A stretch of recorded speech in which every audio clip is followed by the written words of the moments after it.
Good morning, everybody, and a great welcome to all of you to our live event, Human-Centered Workplace, Opportunities for Creating Future-Proof Workplaces. I'm really happy to see how many of you have registered, which actually brings me to my first point. So I would love to ask you to, if you haven't registered and you're participating via the LinkedIn website, then please either leave your email in the chat or you write us an email, or I'll let you know after the event the steps, because we're recording the session and would love to give you these kind of information and follow-up information later on. So just a quick introduction for those who don't know me. My name is Michael Jackson.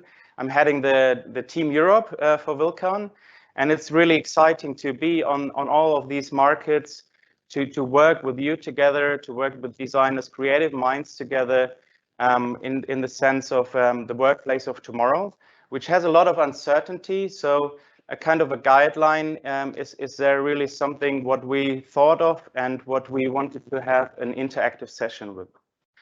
So when I started in June last year, one of the first contacts I had was in Amsterdam, was Ramon, who created with CBRE, with the core headquarter, a totally inspiring workplace. And that really impressed me. And I'm really happy to welcome him today as one of our keynote speakers.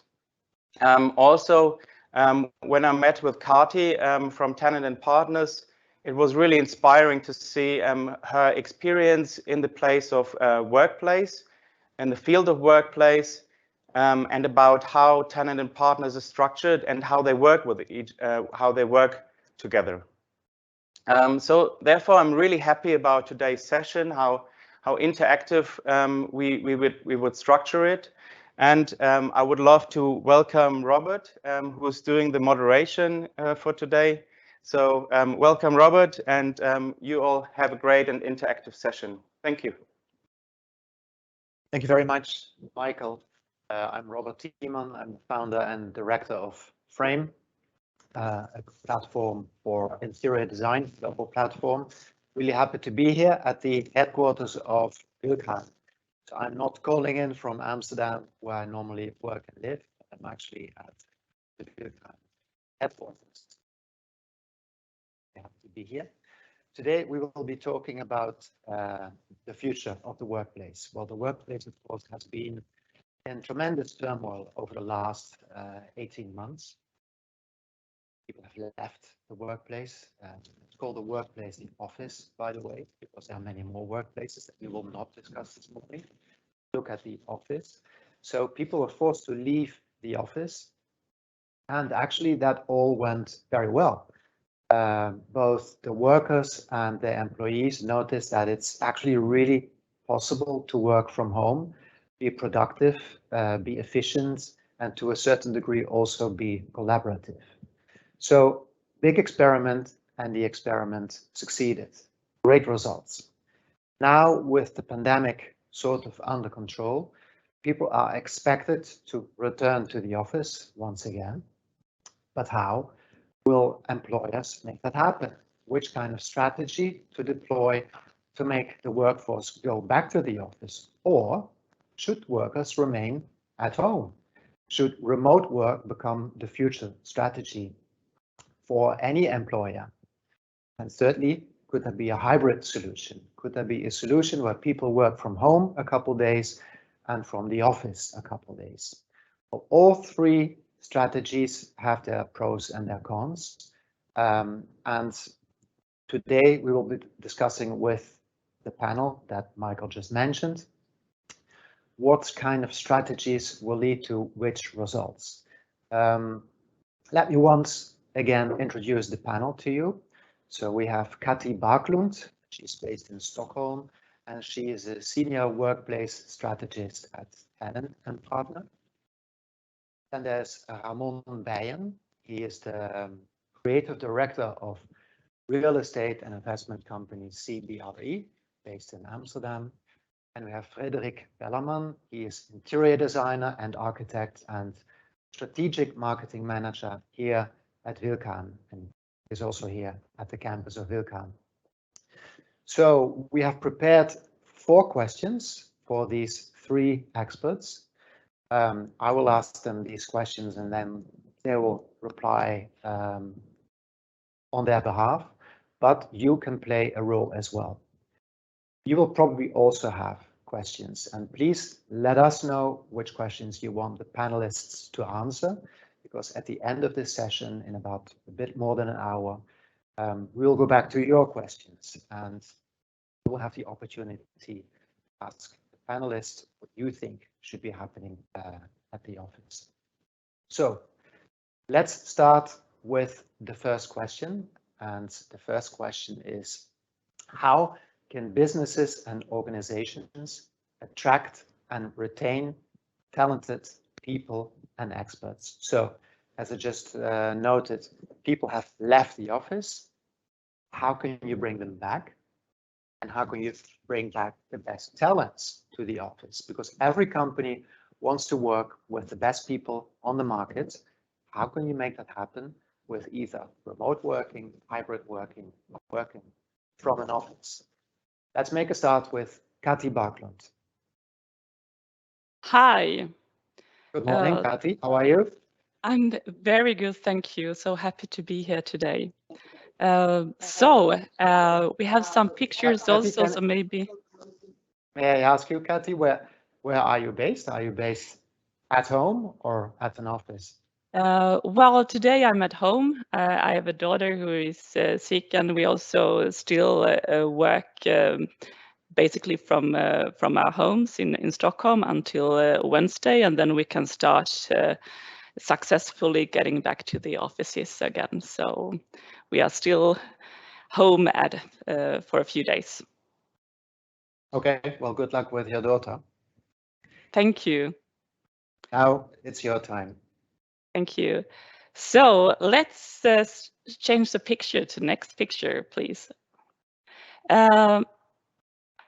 So I believe that the workplace can really be a differentiator between attractive and successful organizations from less attractive and less successful organizations. And always when I talk about the workplace, I mean it holistically. So both the physical work environment, the digital work environment, and also the psychosocial work environment. That's a leadership, culture, and our way of working in the organization and in the workplace. And next slide.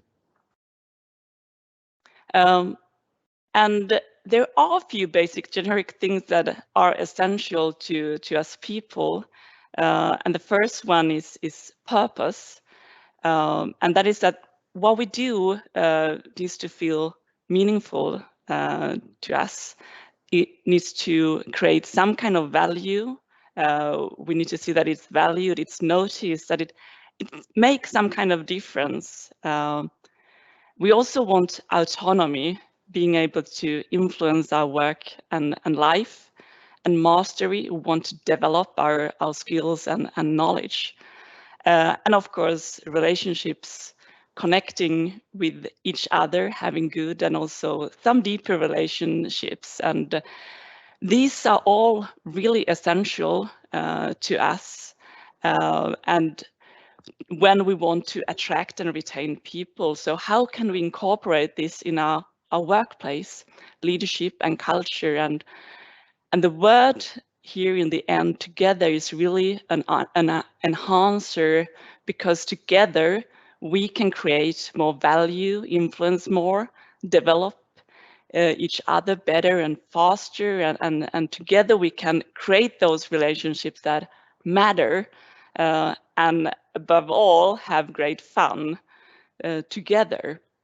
And next slide. And if we look at the workplace and what the workplace is really about, it's about engagement and empowerment of our people. Nothing more, nothing less, simple as that. This is why we have the workplace, to engage and empower our people so that they can do their best work, whoever they are, whatever their role or task is, whatever needs or preferences they have, to make them happy, healthy, and performing. So how can we then create a workplace where we can engage and empower our people and attract people and make their work easy? So we simply need to get to know our people, both the ones we have in our organization today and we want to retain, but also the ones that we want to attract to our workplace. So who are they? What do they do? What kind of roles and tasks do they have? What do they need? What are their personalities, preferences? So who are they? And then what kind of workplace and work-life experience and toolbox do we need to create for them to really engage and empower them? And then we need to tailor the workplace experience and toolbox to these needs, and we need to tailor it consistently over the physical workplace, the digital workplace, and the psychosocial workplace. And also make the workplace platform very flexible because we are different as individuals and different as teams. So we need to have a flexible platform fitting all our different needs, both on individual, team, and organizational level in the workplace. So yes, really get to know our people and then start to tailor that experience and toolbox to engage and empower them, whoever they are. Thank you, Kati. So it's in fact a lot of psychology involved, right? It's getting to know the people who work for you and empower them to bring out the best in themselves. Exactly. Thank you, Kati. Ramon. Hi, good morning, Robert. Hi, Ramon. How are you? I'm really doing fine. You're at the office, right? I'm at the office, and I realized that wasn't that easy this morning, coming to Amsterdam, commuting, being in the traffic jam again. I'm working quite often from home, almost I would say 80%. And this is something that I like to do. Also like to be in the office, of course, but this morning I know why I'm also staying home. Okay, Ramon. Same question for you. How can companies attract the best people? How can they attract and retain talent? And which role does the workplace play in that? I think many people are asking me to look into the crystal ball, and it's all about strategy, but it isn't. It's all about culture, and this is not something that is different from before the pandemic. If you look at office environments, you want to create culture, meaningful experiences, and memorable spaces. So what I like about this picture is that strategy is eaten by culture, I would say. And here it's saying culture eats strategy for breakfast even. So that's making it a little bit harder. So what I'm trying to say here is that I think that it's really important to have an identity, to give people a sense of belonging. If we can go to the next one, please. So within giving a sense of belonging, the place that people want to go to work will be different from the past going into the future. And this is not something that is new, but it's just having has been an accelerator.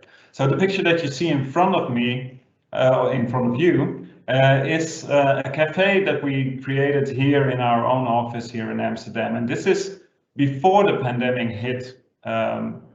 And why we did this, because of the fact is that we want to be more collaborative, but also more inviting for our employees to come to the office, not only for working, but also to come together. So as Kati was also saying, things that you need to make and produce, you want to do together. And this is something, not just something that you will do from a work desk, but this is something that you will do from many different places. But if you can go to the next one, please. And one of the things that is also very important is that you will recognize yourself within the company that you're working for. So what you see in front of you is a project that we did for Essex, for instance. And this is a sound body, or a sound mind in a sound body. And being in this office is also something that then communicates this ideal of Essex to their employees. And this is something you want to belong to. Thank you. Thank you, Ramon. So for you, it's all about creating a sense of belonging. Last question, just to be a bit more precise, what role does design play in that? I think it's a very, very, very big role that we are playing. And I see this also happening within the world that I'm working in, is that it is all about senses. It's not only about data. There's a lot of data created and collected, even by us as a company.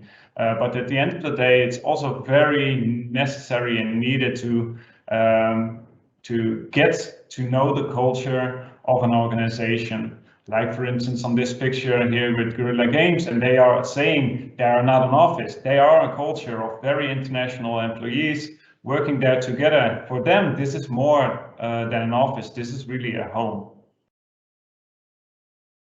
Cool. Thanks, Ramon. We're moving over to the third panelist, which is Frederic Bellerman. He's the strategic marketing manager here at Wilkhahn. And Frederic, for Wilkhahn, it's actually not really something new to put the human in the center of workplace strategy, right? No, it isn't indeed.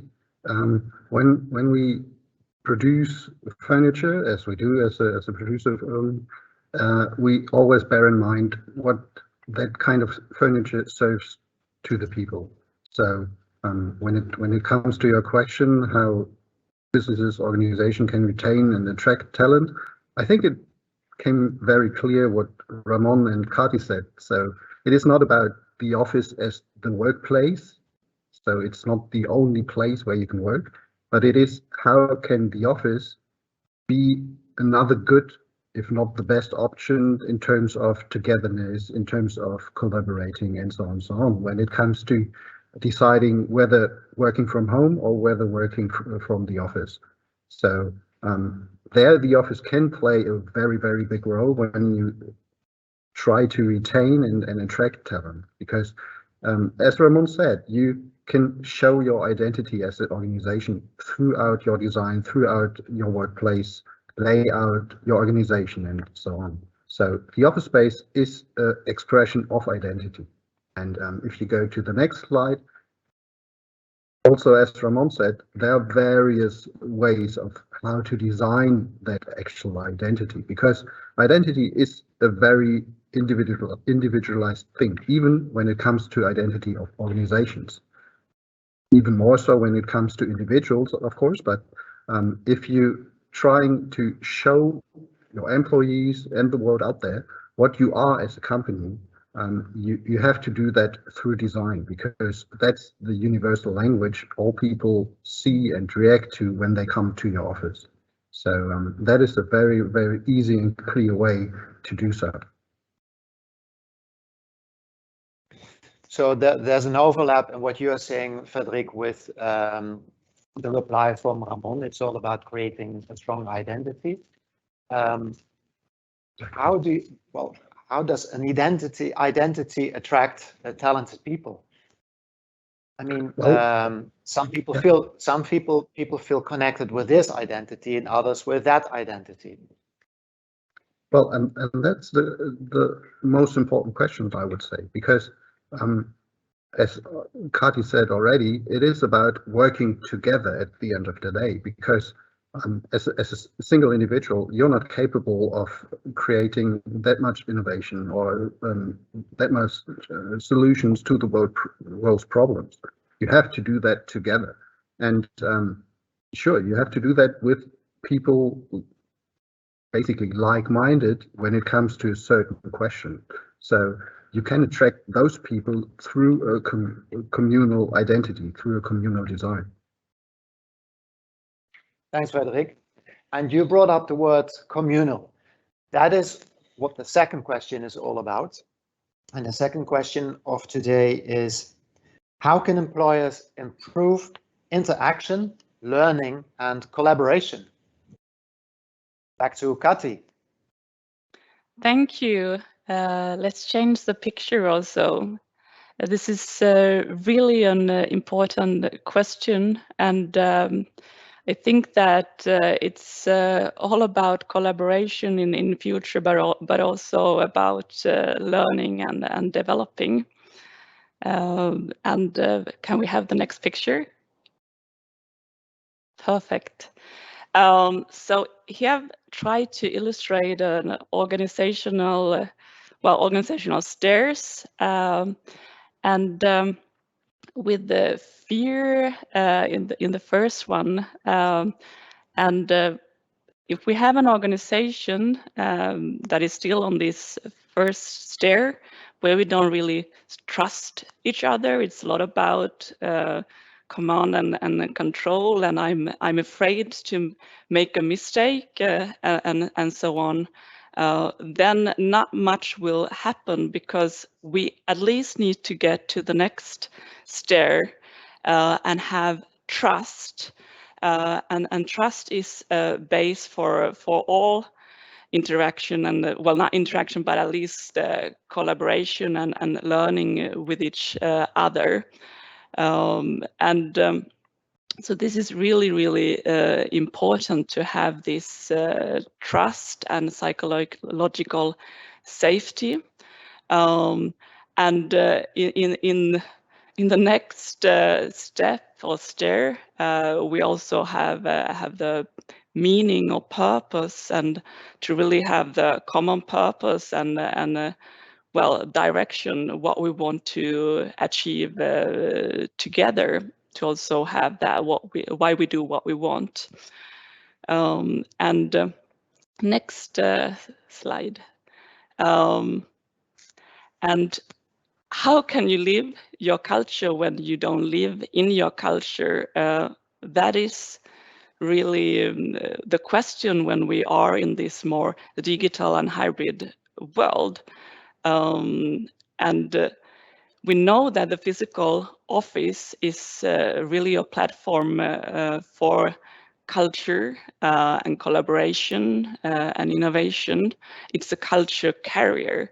So how can we then also use the digital and psychosocial workplace areas to really get that in the digital and hybrid world? And we have also seen that during the pandemic, it's been a lot more easier to work with the culture and collaboration within the smaller team. But then cross teams and in the organization overall, it's been a lot harder to work with the culture and develop it. So that will, of course, help us also now when we can start seeing each other. But our people will, in many cases, be in different physical places in future, also not at the same time always in the office. We can take the next slide here also. I have tried to summarize a few essentials here when it comes to work and work with our culture and get really great culture interaction, learning and collaboration. It's a lot about communication and connection with each other, both within the team, across teams, and within the organization, and get that connection that we are in this together, and we have this mission and these goals and this strategy. We will achieve it together. And then directing the energy and work in same direction of all our individuals and teams in the organization. to have those very clear goals that we are working towards, and the purpose and the vision, and take that down to both team and individual level.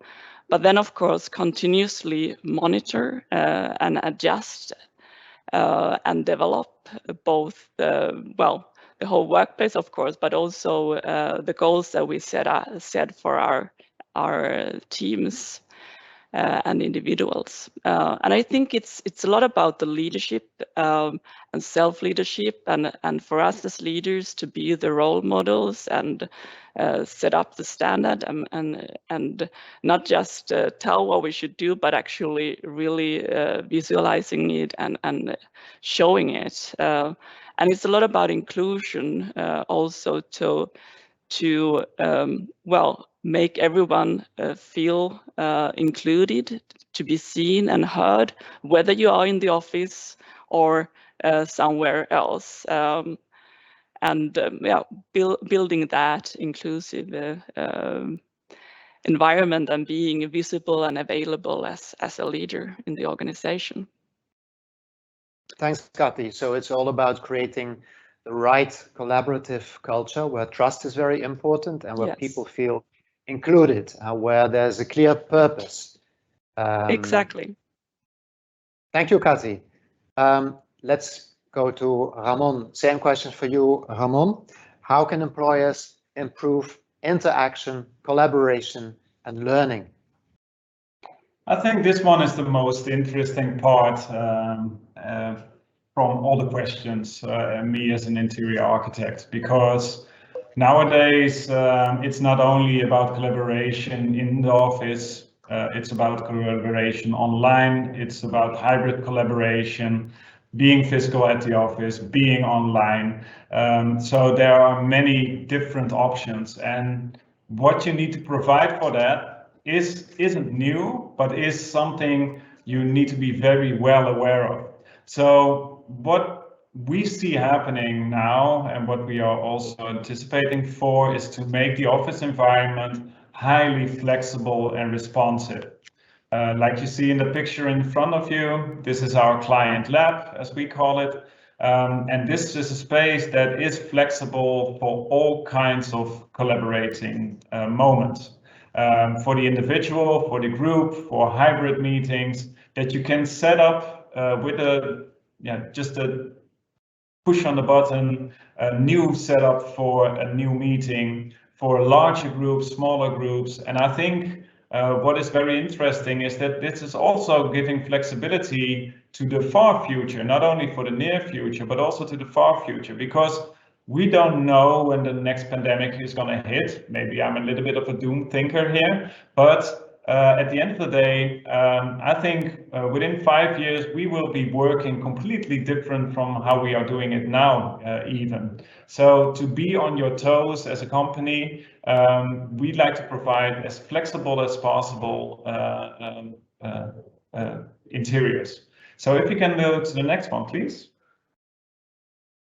So, and collaboration is not only about being together and have these kinds of meetings. It's also doing projects together, being at the office with your team, for instance. So collaborating is not only a moment where you need to come together. It could be also for a whole day just being with your team, because this is also something that due to the pandemic, a lot of people working from home, a lot of youngsters coming into the office environment, feeling a little bit lost, can't learn from the senior people there. So you need to book a space together, be together, so also the youngsters can learn from the senior people. So what you see in front of you is more like a project table, is not set up for a meeting, but it's set up for doing your work, but that you can collaborate with your colleagues. If you can go to the next one, please.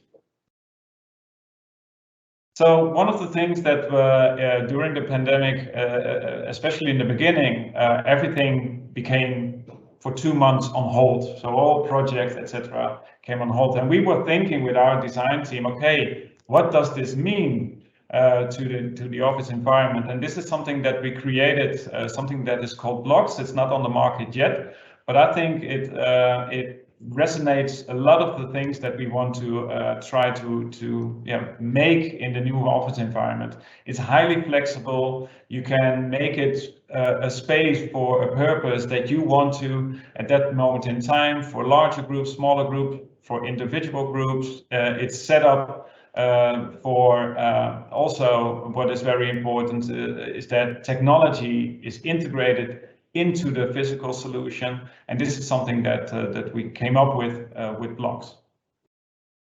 Thanks, Ramon. Ramon, when I'm looking at the images of your office, I can't help but think there's such a great variety of furniture in your office. It looks fantastic, by the way. There's so many options. Do you provide your employees with a manual how to use all of these options and when to use them? Oh, definitely. You need to give the employees guidance within the new office environment, especially in the beginning, because you cannot just let people jump into the office and you don't explain. And of course, it also needs to, the office also needs to be empathic enough that you can use it really naturally. But of course, you need to have some experience. You need to have explanations on how these zones work. But after a month or two, I think everybody's very used to how you can use it. Thank you, Ramon. Over to Frederick. How can employers improve interaction, learning, and collaboration? Well, I think again, what Kati and Ramon says is both very true.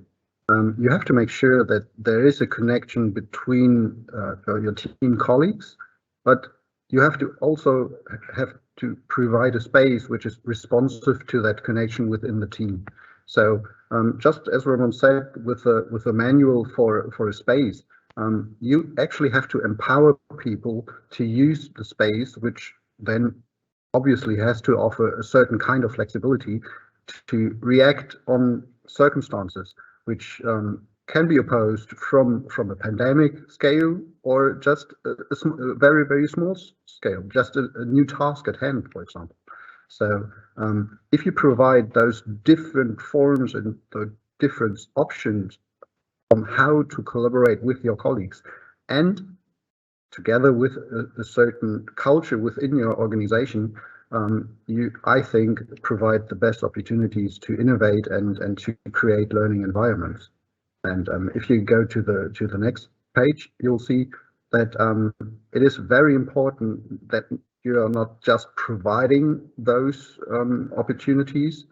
And again, as Ramon said, the manual can not only be written down a PDF sheet or something, it can be incorporated into the design as well. So if you do equip your space with furniture, for example, which explains itself and makes fun to change, there's a much greater chance that people actually do that and incorporate the flexibility into their work style. You too, Frederick, you too promote flexibility in the office, and you suggest employers to have a variety of options available for their workers. How do you see the involvement of the workforce in deciding which furniture to buy?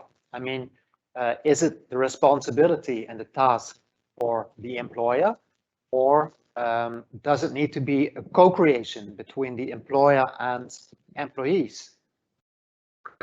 I think it definitely has to be a co-creation, because you have to align the needs of your employees with the target you would like to reach as an organization. So if you're just asking employees what kind of chair they would like to have, or what kind of table or what kind of environment they would like to have, they may come up with, as we all are kind of lazy, with solutions that they are used to. So you also have to create, I think, a spark of something new that is interesting to use, but still able to change your view and your perspective on things. So I think it definitely has to be a co-creation process. And how do you create that spark with the employers? How do you inspire them to think out of the box? I think what you can do is to encourage your employees to try something new, regardless of the outcome. So trying to take risks and actually fail at the end of the day. Well, you make sure you reduce that kind of failure to a minimum, obviously, but you can't be afraid of failure. So try to do things, fail, and make it better the next time. Thanks, Frederick. So those were the first two questions, and let me give you back my key takeaways from the answers of the three panelists. So they were talking about how to attract, how to retain talent. And there it is very important to give the workforce autonomy and to make them feel that part of something bigger, give them a sense of belonging. The workforce needs to be empowered to take control over their working day and their working environment.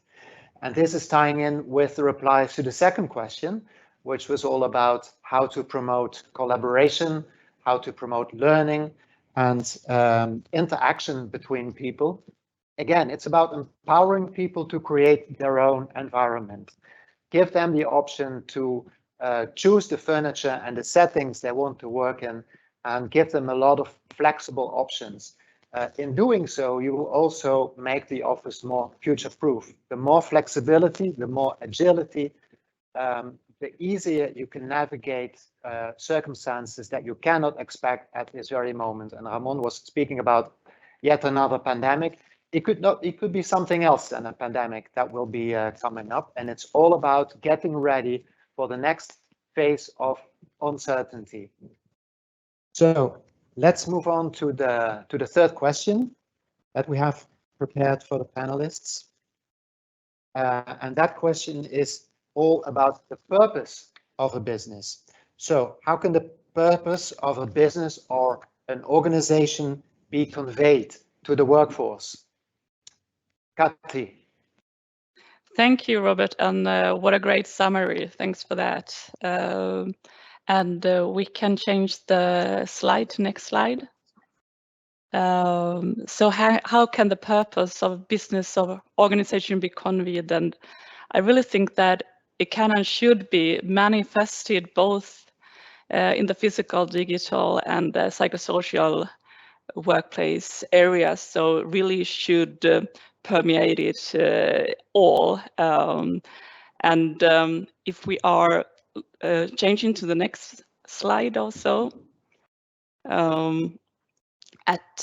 Thiemann Partner, where I work, our mission is about creating performing workplaces, of course, both for ourselves, but even more for our clients, aligning human, economic, and planetary needs in the work life.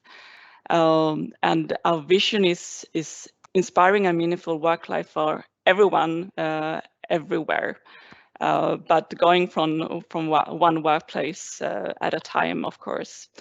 And for us, it permeates everything from how our offices looks like, both the physical, but also the digital office. The digital office is pretty much the same as a physical office, but just in the digital office. So we should look at that in the same way. And making sure that these are really attractive and making us productive. They are efficient, sustainable, and secure, and adjusted to our different needs. That these ease and empower our work and collaboration, but also our culture and how we live with teams and self-leadership, with flexibility, autonomy, health, and well-being. And in our organization, we have, for example, no managers, but we have teams, and we have coaches. We have team, business, and personal coaches, and we set our common goals together. Of course, we have a smaller group that makes the groundwork, and then we together in the organization develop it further and take the decisions. And we are together responsible for the results, both on individual, team, and organizational level. And in like smaller things and getting into details of, we start our meetings with check-ins, but we also, when it comes to health and well-being, we, for example, run an exercise together. When it comes to the profit, we share a third of the profit with each other in the organization, and for us, of course, a workplace is a journey. So we continuously monitor, adapt, and develop it to our different needs, because we know that our needs and things around us change all the time. So we want to have a workplace and also leadership and culture that is fitted for our purpose and our needs all the time. We try to, of course, teach others what we ourselves believe in. So we try to bring these things to our clients too, as much as possible. So both performing workplaces and inspiring a meaningful work life, and not because we sell it. It's more about us believing in it, and it was not something from the beginning. Our company is over 30 years old, so we didn't have this in the beginning, but this is what it has grown into, that we have grown into. So our purpose, why we do what we do, it really should permeate it all. Thank you. So you in fact, you practice what you preach. Yeah, or the other way around. We try to preach what we actually practice ourselves. So yeah, so you're experimenting as an organization, and from you learn from your experiences, and that feeds into what you advise your clients, basically. Of course, but then of course it's everything about, it's about tailoring the workplace and work-life experience. So of course everything that we have doesn't fit another organization, but still bringing that experience to our clients. Thanks, Kati. Over to Ramon. Ramon, how can organizations convey the purpose of their organization? I think this one is easy. You already said it, practice what you preach. So this ties back to culture. If your employees are working for a product or for a company, they will convey the story. They will be there, and I really believe that. I'm quite a purist on this one. So to make that purpose, I think really practice what you preach. If you can go to the next picture, please. So, but by doing that, of course, you need to understand how people want to work, and I think this is more a combination of having data and culture, and that you can see what are the work styles. So what we see in the future environments is that instead of making a one-size-fits-all activity-based working environment, please provide zones for the individual where they want to go to, where they feel that they can do their work in the best way possible, not only from an efficiency point, but also from a sense point. So what you see here in front of you is something that we did for a big pharma company. We created these zones with these specific needs from a functionality point of view, but also from a sense point of view. And I think this is also where we are heading to in the future office, is that that there will be more than just one zone where you can collaborate, or maybe even have a focused area, for instance, there. One of the biggest things that I think is very important is to create tribe environments where people with direct colleagues can work together. And I think this also ties back to purpose at the end of the day. If we can go to the next one.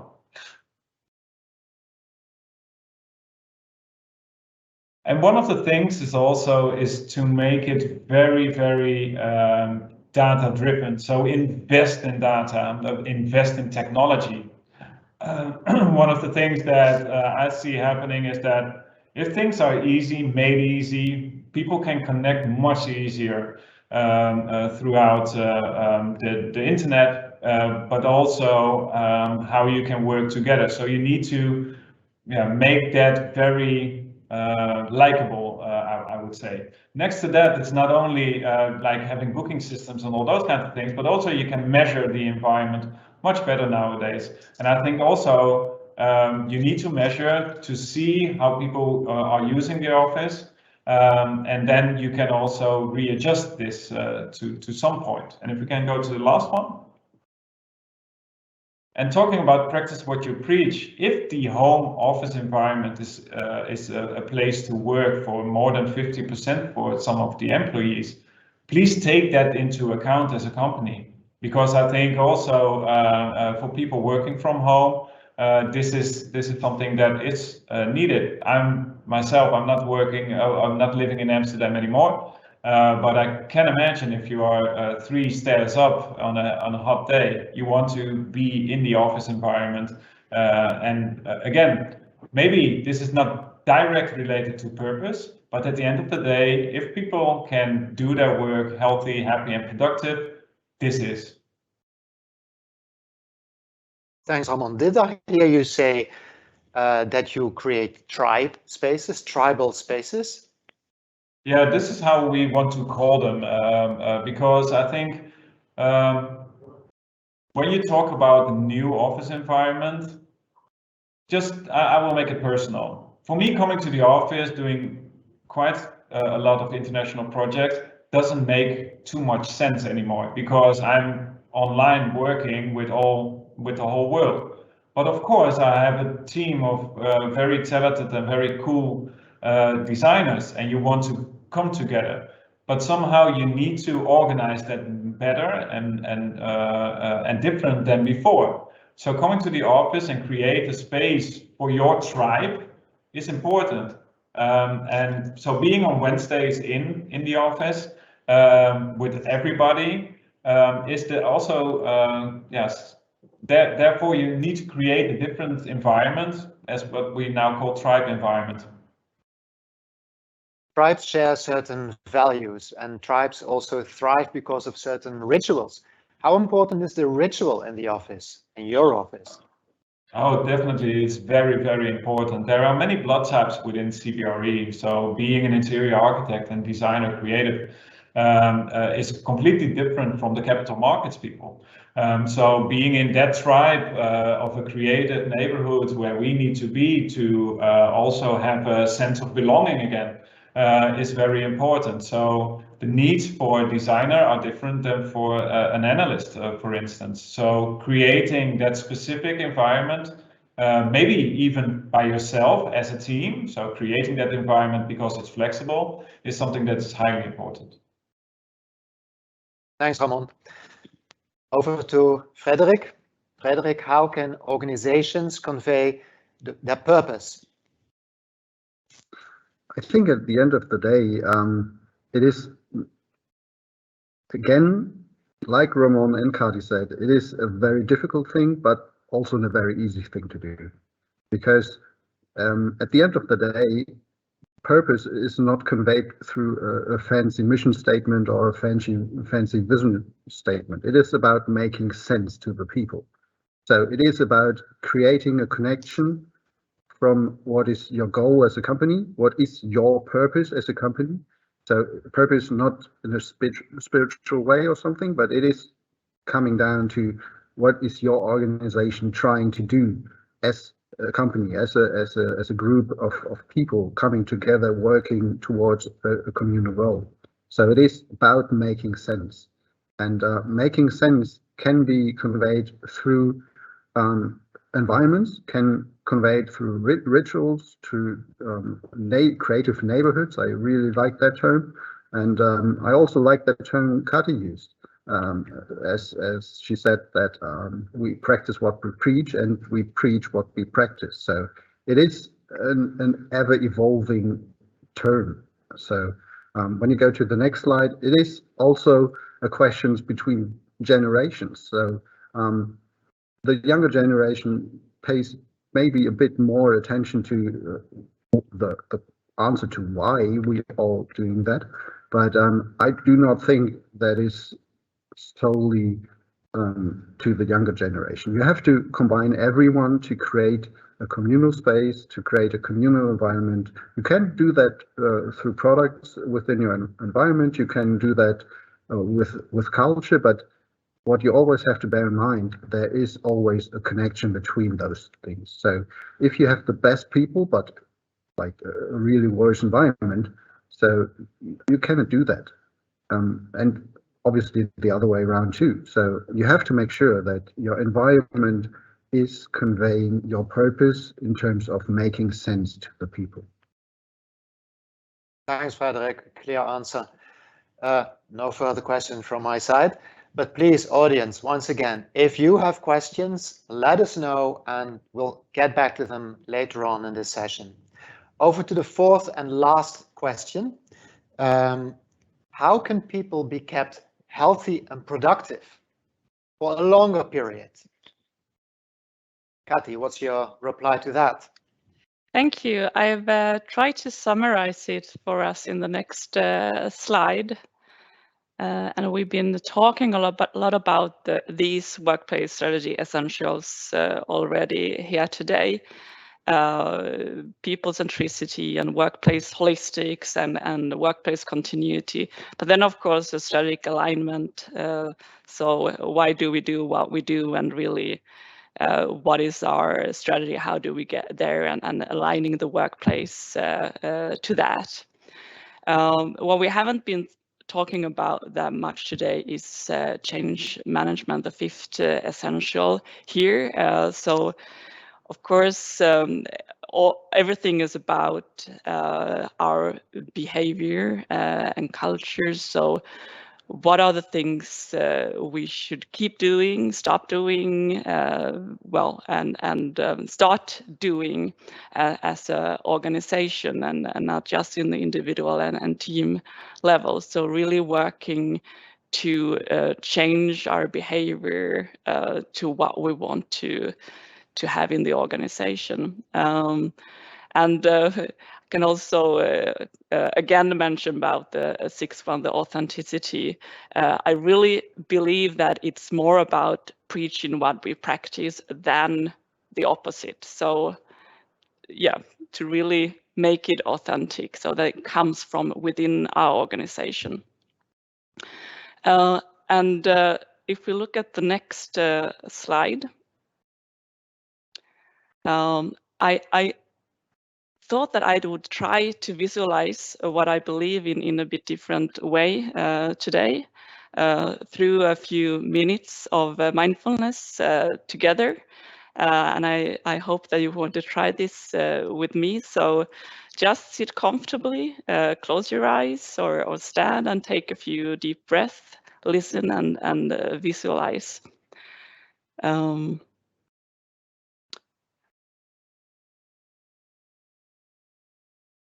The power in the organization comes from within. To be able to realize the power, happiness, and easiness in our organization, the system needs to be approached in inner drivers based on individual purpose and values that are aligned with the purpose and values of the organization. We need to go from organizational hierarchy to hierarchy of purpose. We have only one life where we spend more time at work than together with our children, family, and friends. What if there is a way through which every individual can live their lives fully also at work, through which every employee can live by his or her values, develop both as a human being and in the job role, and at the same time contribute to the organizational goals, a way through which work becomes just another arena for personal development and self-fulfillment. A workplace where every employee enters the office building every morning thinking, here I can be truly myself, the whole me. A place where I can be vulnerable, powerful, afraid, crazy happy, and all other color nuances of the rainbow. A place where a culture breathes that this is exactly the way it should be. A workplace where I want to contribute both to my own part, my team's part, and to the whole, where we work together without internal competition, where every individual's summarized value creation is made visible, a value creation that is defined by the collective value created for all our stakeholders, our customers, our employees, our organization, our partners, and the society which we have as a loan from our children. An organization where I can be myself and I can myself take all decisions I want and need to so that I can move on, where everyone acts between ability and desire. And what if all this leads to a higher value creation for all of our stakeholders?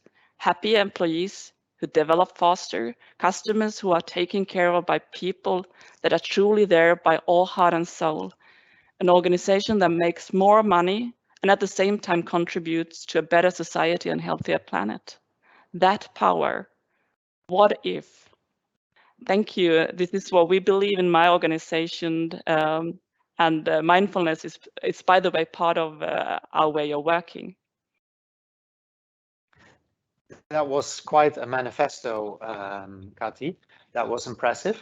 To get back to your mindfulness topic, how do you implement mindfulness in your workplace? Do you have specific sessions that you organize with the workforce? Is there a space dedicated to mindfulness? Or does every individual need to find the space and the moments to be mindful? How do you approach that topic?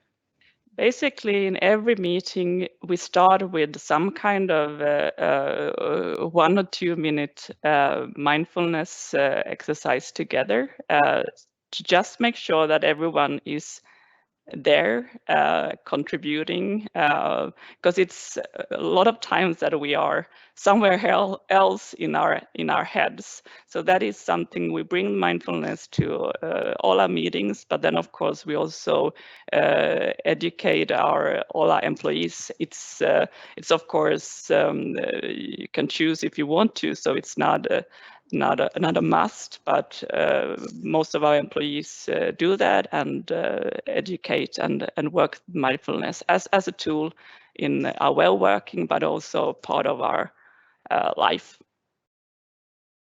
Okay, so it's integrated in your organization. Yes. Thank you, Kati. Over to Ramon. Ramon, how do you keep your people healthy and productive for a long time? I want to thank Kati for that moment. This is what I needed after being with my kids, being commutes, having traffic jams, and being in this one. So thank you for that.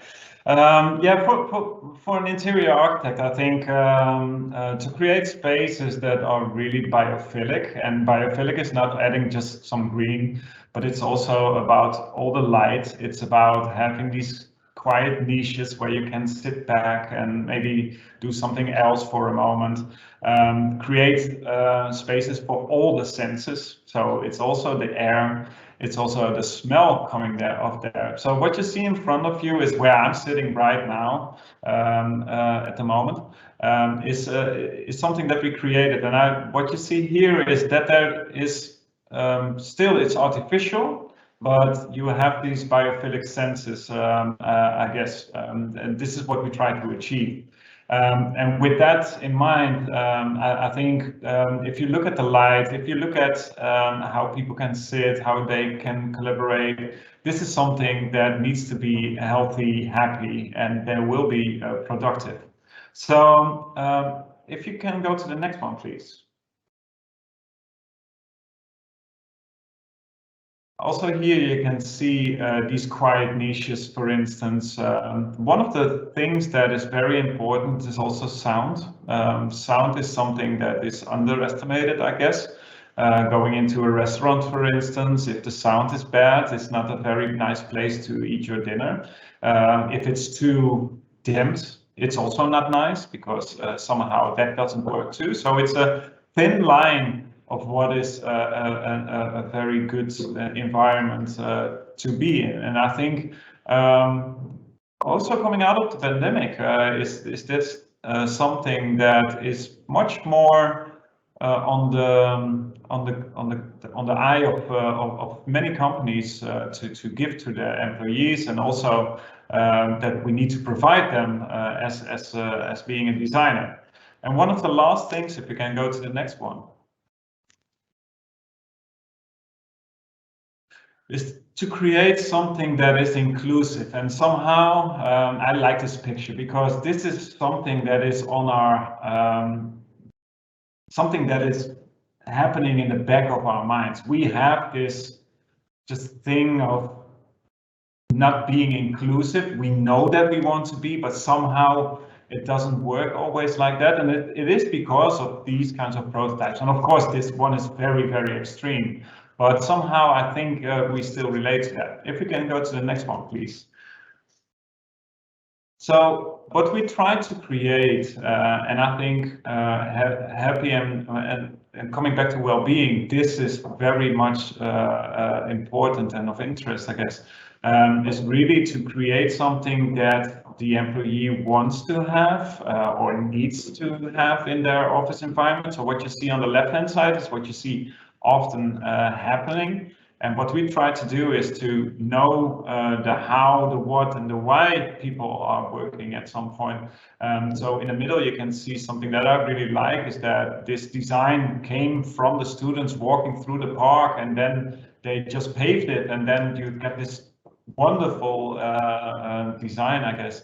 And then you've got this watch. I don't know if you know it, but this is the most inclusive watch. It's even for blind people. It's very circular. And I think for us as designers or as interior architects, this is the biggest challenge in the office environment, to create an environment where everybody can be themselves, to have that feeling of belonging to something that is very inclusive. And I think we are just in the early steps of doing this within the office environment or within any environment, to make it really, really inclusive. Thanks, Ramon. Over to Frederick. So Frederick, what's your advice in keeping people healthy and productive for a long time?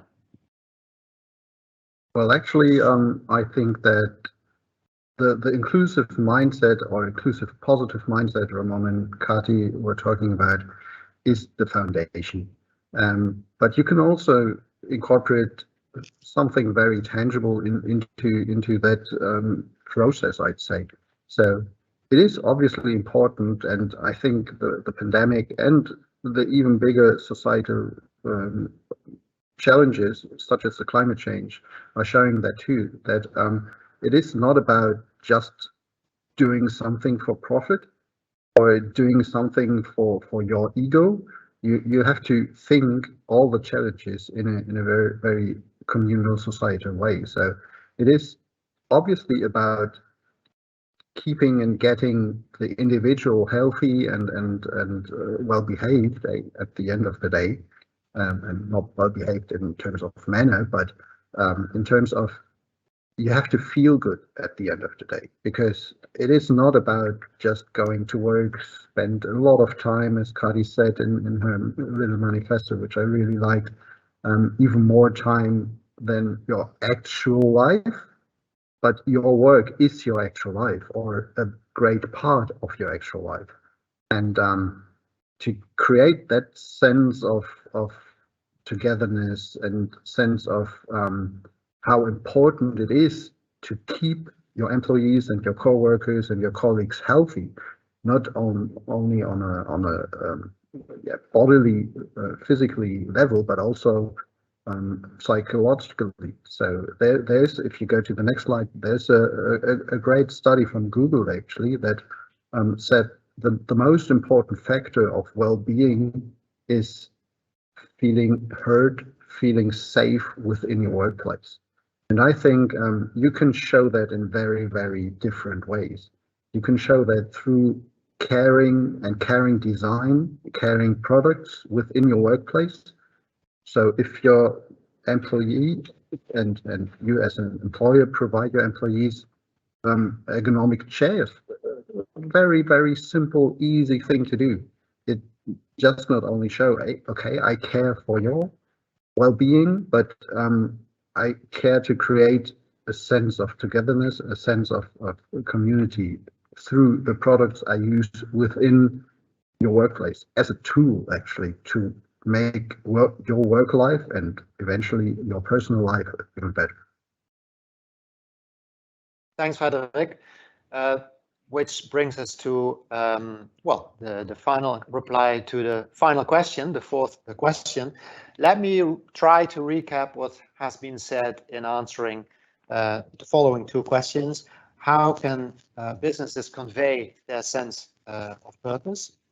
And how can people be kept healthy and productive for a long time?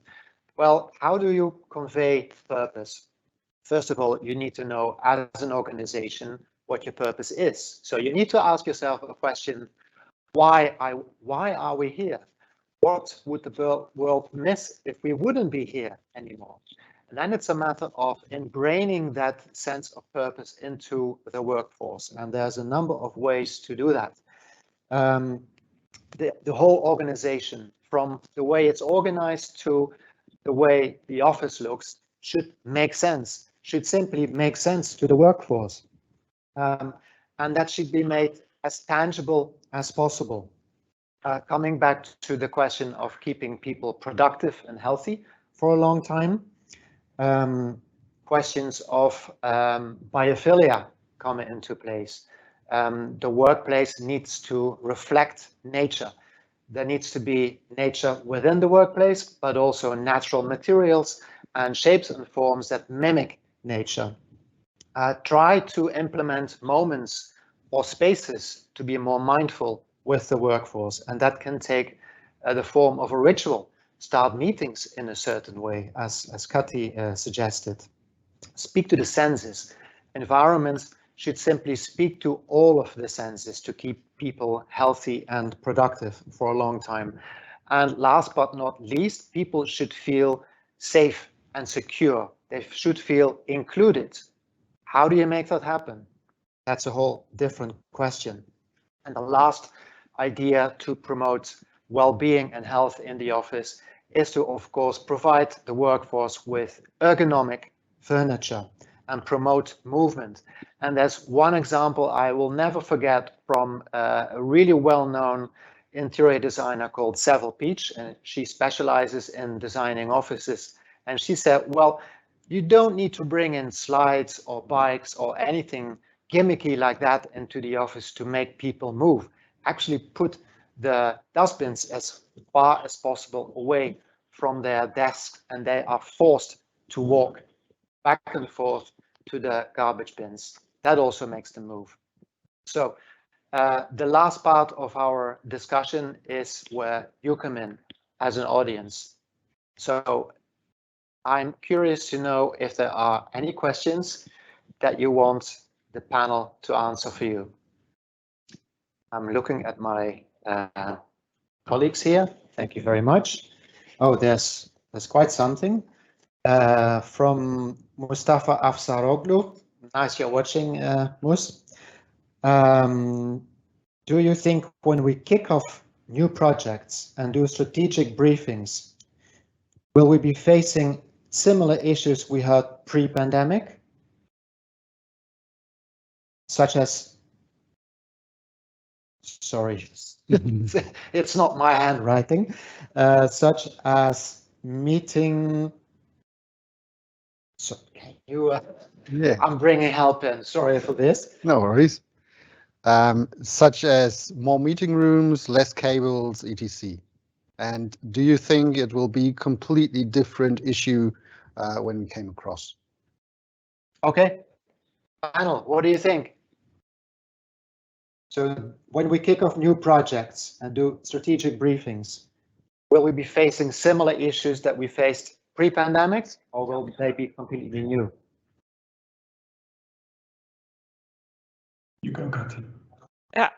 Well, there are, of course, similar issues, but it's also there's been a lot of involvement and development during the pandemic. So we have become better both when it comes to digital workplace and way of working and leadership and self-leadership. But of course, now looking at the workplaces, the physical offices after the pandemic, we can, for example, see that we will need more smaller rooms where I can have my teams meetings where I'm individual, but also that we need to basically equip almost all meeting rooms and areas for hybrid meetings, and thinking a little bit about in different way. Before the pandemic, everyone was basically in the office. During the pandemic, everyone was working digitally and meeting digitally.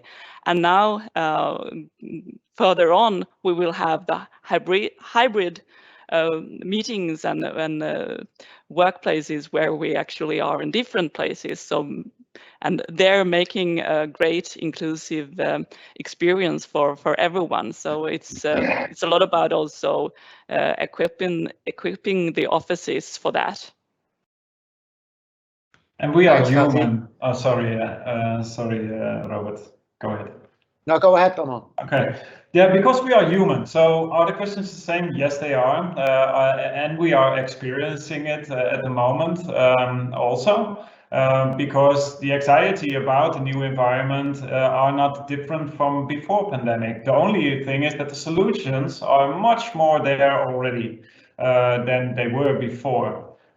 So what you see is now coming back to the office a bit, is a little bit going back to the old environment. And I think this is something that needs to happen to just take one step back and go two forward, I think. But if we look into the things that are needed, is something that we talked about for the last hour, is having these meeting environments, having a responsive architecture, having hybrid solutions. And I think coming to the workplace experience, it's all about people, technology, services, and design. Thanks, Ramon. Frederik, would you like to add to that?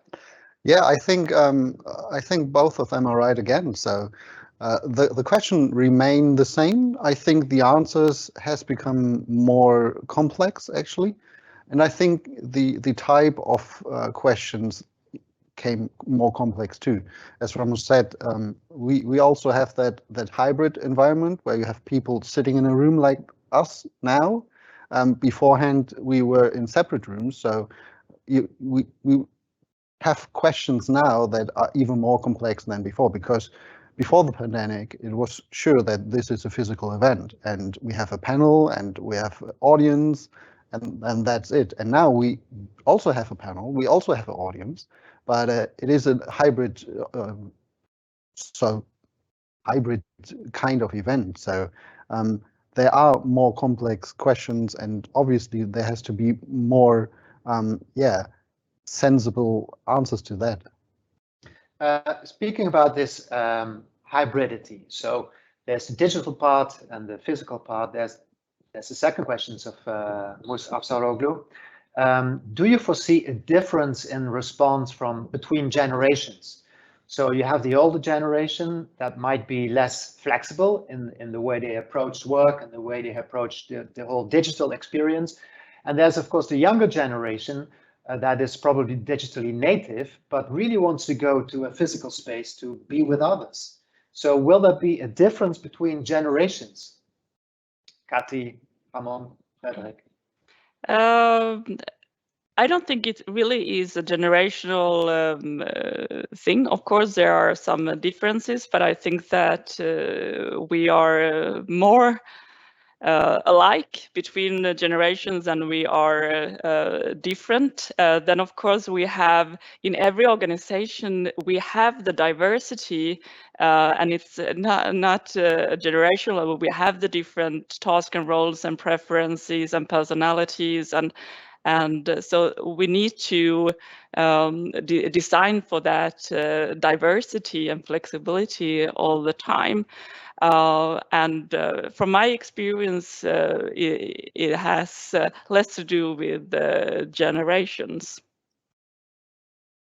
I could not agree more, Kathy, on this one. I think this is, of course, a topic, and you need to discuss this one. But at the end of the day, I think what we see is even the other way around, is bringing, I would say, the older generation back to the office environment is much more difficult because they have their houses in place, they have their families, there are a lot of benefits for the older generation, and the younger generation, they need to learn. They want to go into the office environment because they can meet one another, and typically, like here in Amsterdam, for instance, have a small studio and share that even with two others. So I think there are more than one solution to this, and I think you need to be aware of the generation gaps that are there, but at the end of the day, I think it's not a generational topic. Frederick? Well, I think so too. We've talked about inclusion, and inclusion means everyone at the end of the day. So it is not about generations. It is about, well, different aspects you have to buy onto. So it is coming at the end of the day to the answer to the questions. Okay, what environment serves you as an individual best? It is not about what generation you belong to. There are older folks who are very digital, and there are younger folks who would like, as Ramon said, would like to have an office environment just to create that sense of community, because at the end of the day, we are social animals, and everyone is, not just the younger or the older generation. Clear, everybody is agreeing, which brings us to the next question, and that's coming from Christian Reinmar. Thank you for that. The question is, do you think there is a difference between different businesses in workplace strategies? So speaking about hybrid work, remote work, or coming back to the office, do you foresee a difference between various organizations, types of businesses, types of organizations? I think that there is a difference between all organizations that we really need to tailor the experience, the workplace experience, and it's pretty easy. We quite often want to have the easy solutions and just taking something from the shelf and then putting in there, making it easy. But we really need to do the homework, and what do we want to achieve, and why, and going more deeply in that. What do we mean with that? How does it manifest in the physical and digital and psychosocial workplace areas? Really, creating that tailored workplace and workplace experience for every organization. I think it's almost an open door. It's just not one size fits all. It's never been that way. It never will be that way. So from my point of view, I think it's very logic that will be different for every organization. Well, I think what we are facing and what we try to convey to the audience today as well is there are very similar questions to answer for each organization. So if you, for example, answer the 4 questions you posed us today for your organization, there will be very, very different answers. And I think you cannot break that down to a certain niche of organization. So you have the travel agencies, for example, where you have the Airbnb, which is the largest provider of rental homes and hotels in the world, and they do not own a single hotel. So they probably answer those questions very differently to maybe the Ritz-Carlton group or something. And there's a broad range of answers, but I think the questions remain very similar. So there's not one size fits all in place, which brings us to the last question of the audience that at least reached me at this moment. We talked about the health of employees, how to make the workforce more healthy, productive, and feeling better. Aspects like food and movement play a big role in that. And of course, you can control food and movement within an office space. But what can you do to promote movement and to make employees eat in a healthy way when they work from home? Kati? Well, that's a very good question. Of course, we can provide all kind of things in the office, but then how to make that work, well, when you are at home or all the third places you might be in.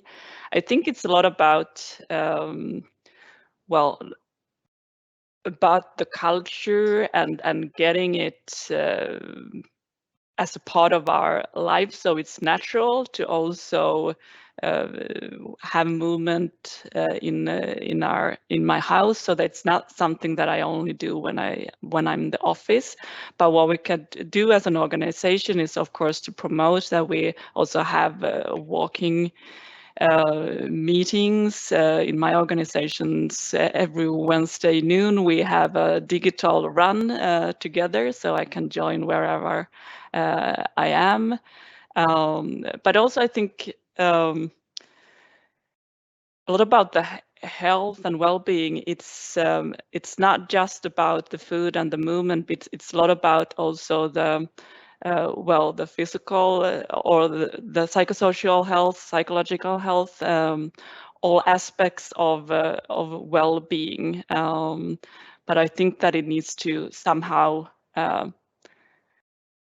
come from within and be part of what we do. So it should not just be done in the office. So work with that culture and lifestyle. I think it's Thanks, very Kati. good. Oh, okay. Sorry. Go ahead, Ramon. Go ahead. Okay. I think it's a very good question. It was also cracking my brains a bit because I think this is one of the most important things that is not being seen by many companies. I think where we come from, like for instance, my organization is giving challenges and somehow gamification is also coming into place on this one. So I think to create awareness, because at the end of the day, you have your own choices and your own responsibility. So there's so much a company can do. But I think to create awareness for it and also to make it very easy, accessible to speak to somebody, for instance,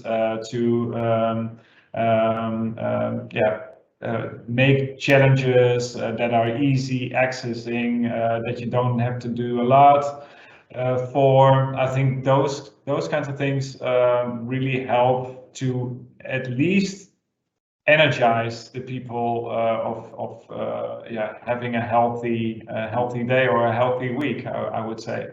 But I think it's a good question, and I think it's maybe underestimated at the moment. Well, I think so too. I think it is very, very underestimated, especially when it comes to the equipment of your home office workplace. When the only movement you get is from your workplace to the fridge and back, that's obviously not very healthy, even if you do eat very healthy from your fridge. But as Ramon and Kati said, you have to make sure that there is a certain awareness not just from the employee as an individual responsibility, but also from the employer as what you provide your employees equipment and just make sure that you have cues to, well, power up that awareness of taking breaks that are long enough, walking within not your home, but have a walking meeting, for example, even if you're fully working remote. And I think you can do a lot of small things just to create that cues and sense of awareness to it. Isn't it funny that only 2 years ago, well, only very few companies allowed people to work from home because they really didn't trust them. Yeah. And now they don't trust them to stop working. Isn't that funny? I think it is because, well, at the end of the day, I think it is a lot of about transparency. A lot of employers try to get their workers into the office to make it transparent that they are working. Well, they shouldn't have to work, but they should be there at least. And now it's not about, okay, they are actually working and it is working. It keeps the company running, but you now face more challenges beyond productivity just itself. So we need to wrap up this conversation. We have been talking about human-centered workplace. How do you get there? What is it? Well, let me see my notes once again. We have been talking about attracting talent. How can you do that? How can you promote interaction, learning, collaboration? How you can promote health and well-being, and how can you convey a sense of purpose within your organization? And what I took home from this session is that, of course, it needs to, in the first place, be clear what the purpose of an organization is. It needs to be clear to the workforce, and there's a number of ways to achieve that clarity within the workforce. Then it's a matter of co-creating a workplace together with that very workforce. Put the employee in the driver's seat.